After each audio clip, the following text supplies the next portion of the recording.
guys, I'm Aaron from PhoneDog.com, and for those people that are hard on their phones, you know, you kick it on the street, you drop it into the dishwasher, you throw it in the sink, this is the device for you. The Motorola Defy with T-Mobile. Now, I'm not saying it's going to hold up to all of those situations, but it's water resistant and it can definitely withstand the elements. It's available from T-Mobile as of now for $99.99 on a new 2-year agreement, another Android device, 3.7-inch display, 5-megapixel camera, pretty decent, you know, almost high-end Android device. We're going to do an unboxing.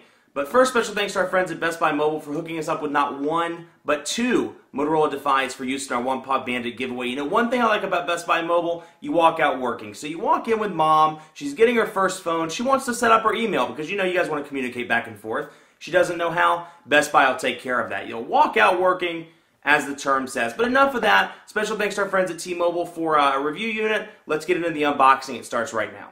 Okay, here's the Motorola Defy with T-Mobile. It's available as of now from T-Mobile for $99.99 on an Even More plan, which is their 2-year agreement, or $379.99 on an Even More Plus plan, which is with no contract. It was announced a couple of months ago, on the Oprah Winfrey Show, and we saw it at CTIA. Now, one cool thing about this device, it is water resistant and it withstands some of the elements. So, you know, you drop it in the pool, you drop it in a cup of water in your car, it's most likely going to withstand, you know, a slight bit of water on it or being submerged for a few seconds. Now, I wouldn't recommend, you know, going around trying it. Are we going to try it on a review unit? Absolutely. But I wouldn't recommend you trying your phone that you bought with your hard-earned money on dropping it into water. Anyway, features: water-resistant and dust-proof. Moto Blur is installed in this device, but it's the new version of Moto Blur. 5-megapixel autofocus camera, personal work email support, and of course access to the Android market. Now this has an 800 megahertz processor. It's a TI OMAP processor, and it's running Android 2.1 as well. So a reasonably speedy mid-range Android device with a 3.7-inch display.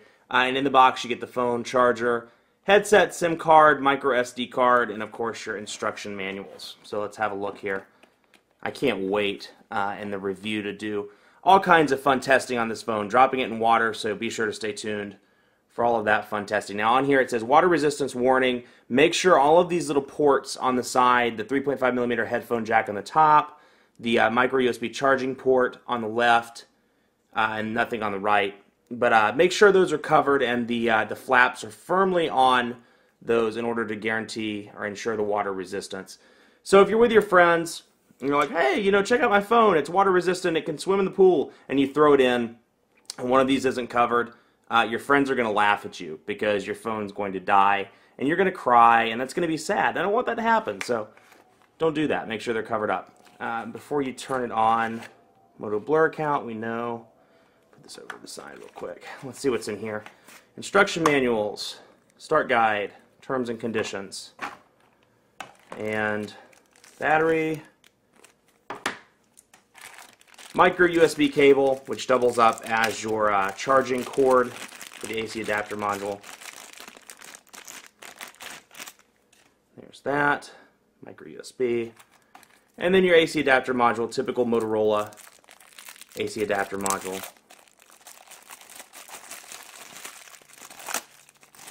And there that is with a USB port on the bottom, or to the side rather. And your earbuds with an inline mic and a Motorola logo on the side. Let's get an up-close look at those. And that's what they look like. Relatively basic pair of earbuds, nothing special, no premium headphones or anything like that, but enough to get the job done.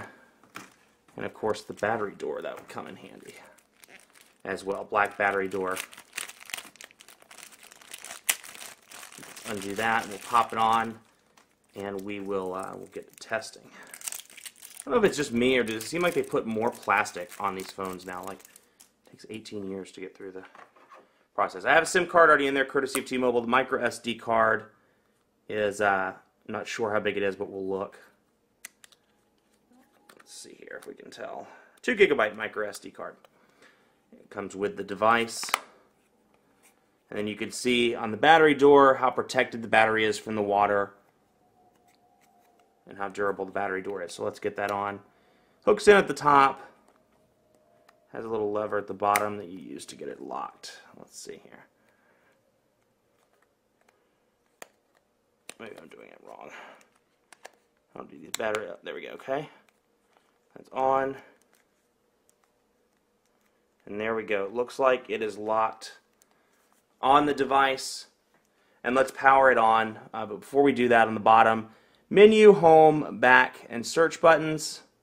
And of course, as I said, charging port on the bottom, or on the left side. 3.5mm headphone jack on the top, power button. So let's power this on. I'll walk through the Moto Blur stuff, and then we'll come back from there. Okay, now that we're past the Moto Blur setup, here is the Motorola Defy. It's running Android 2.1, as I said earlier. With Moto Blur, it's the newer version of Moto Blur, so it's not as in your face and obnoxious, for lack of a better word. You have the 7 menus, and you'll notice as I'm scrolling, it's very similar to the version that's on the Droid X and the Droid 2, save for a few things like the buttons at the bottom. You know, when you scroll from left to right, you see that home thing at the bottom that shows. Very similar. The keyboard is very similar to the Droid X and the Droid 2. It's that multi-touch keyboard, and you get your 7 home screens. Widget-wise, very similar. You'll see the same widgets on this version of Moto Blur as you will with the Droid X. The only exception really falls, at least as far as I can tell, really falls in the programs. On this device, didn't mean to do that. On this device, you get, of course, the Blur accounts. You get T-Mobile's app pack. No, I don't want to do that. T-Mobile's app pack, audio postcard, Blockbuster. Let's scroll down. DNLA. This device is DLNA capable. You get T-Mobile's Family Room, which up until yesterday, I was under the impression that it was only available on Windows Phone 7 devices, but I'm seeing the icon here, so we'll check it out. File Manager, IM, which is a nice touch. It doesn't come on a lot of Android devices out of the box. T-Mobile's My Account, typical Gmail stuff, maps, navigation. You get Moto Blur's social networking, and you get Wi-Fi calling. Big perk there. And it's back to T-Mobile's UMA days where they did T-Mobile at home, if you remember back to that. Voicemail, visual voicemail, and then, of course, telenav. So let's have a look at, very interested to see T-Mobile's Family Room. Let's have a look at that, and we'll see. Set up Moto Blur in a way that allows you to stay in touch. So I'm seeing Family Room here, but I'm not sure if, I don't have any contacts that matched, because there's nothing in there, but I'm not sure if it's specified, or if it's solely based on the device you have. In other words, if all your family have Android devices, you can use it. If all your family have HTC HD7s, you can use it on the Windows Phone 7 version. I'm not sure if it's cross-compatible with the different OSs. I'm assuming it is, but I will double-check on that and let you know more in the review. So that's there. Noticeably absent is T-Mobile's new T-Mobile TV program that's on the HD7. And is seen in leaked pictures on some of the new devices that are coming, but Wi-Fi calling's on there. Let's have a look at that. That's pretty unique. Let's connect to Wi-Fi. Actually, let's not connect to Wi-Fi. Let's look here. Wi-Fi network disabled, but it gives you a nice prompt to be able to see how to do it, and you can watch a tutorial if you want to on Wi-Fi calling.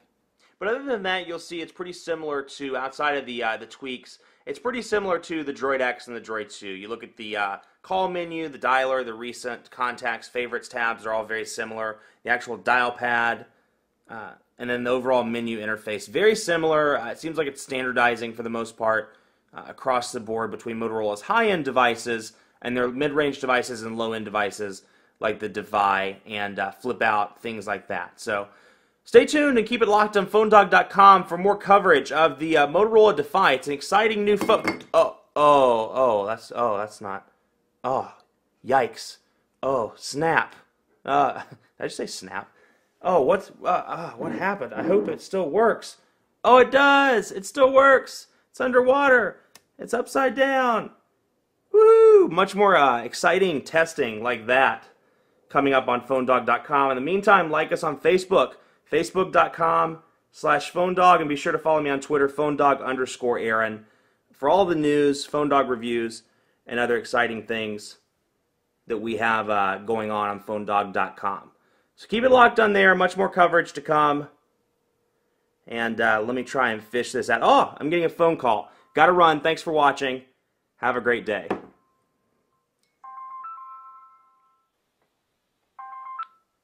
Hello.